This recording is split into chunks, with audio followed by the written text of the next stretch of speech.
Hey everybody, and welcome to another episode of Book HQ. So it's been a while, I haven't recorded anything in a bit, but I am at my mom's house. I came home for the holidays, as I kind of usually do. My mom and I went to watch DC's Aquaman this last weekend. I think we went on Sunday. Yeah, we went on Sunday this last weekend. So today I'm going to talk about Aquaman. To be honest, I was kind of excited to see it. DC movies that I was excited to see are Aquaman and Shazam.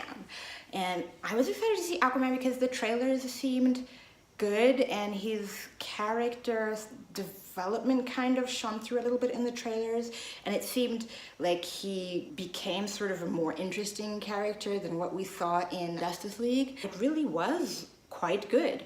There were a couple of dialogue things which were lame, pretty much the same things that I kind of felt were lame about his character's dialogue in Justice League. Like, the thing that I thought was really lame was when he was like, we could have just peed on it, and when he was like, oh, redheads, gotta love him. But aside from that, we get to see the love story between his parents and him kind of growing up. There was a moment, which you see in the trailer as well, where he's at the aquarium and he's being bullied and he kind of summons all the fish life.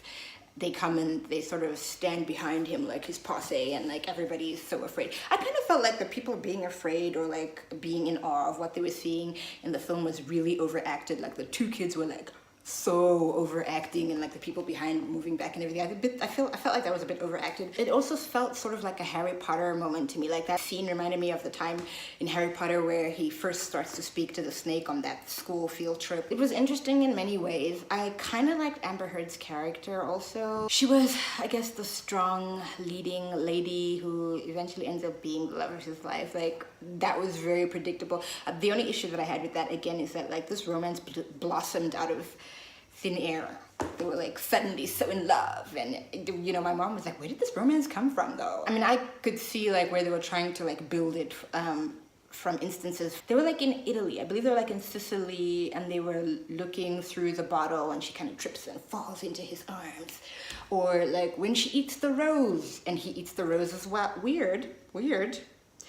I thought he was going to tell her, that's not how we do things here on Earth, but nope, he ate the rose with her, I guess, so that she, yeah. Anyway, so there were lots of those little romantic moments that were building up in the film, but then there's this scene sort of towards the end at the big battle where they're making out. And it's they even kind of do it in slow motion, and there's explosions and people fighting all around them. I thought that was all in all, I thought it was a good story. I thought it was interesting. I thought it had a very different end to what I expected the end would be. Normally it's oh, the bad guy gets defeated, he kills him, and he's running the show now.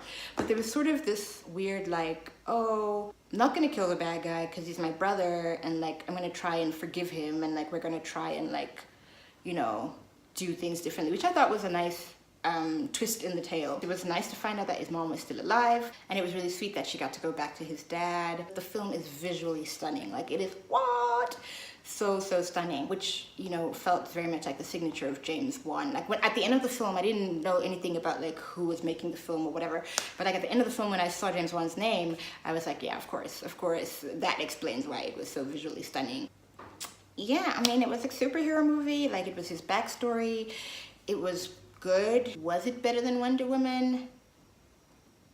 I mean, maybe we shouldn't even be comparing it to Wonder Woman. The monster at the end of the film, I was is this it looked like one of those Cloverfield alien things. It was a cross between one of those Cloverfield alien things and a kaiju. So I was oh, this monster thingy looks so much like Cloverfield / Pacific Rim monsters. Something that wasn't really explained to me or which didn't make sense to me was that when they're explaining the histories of the water people, they mentioned the dredge folks, and they're some people regressed, and it's oh really, why?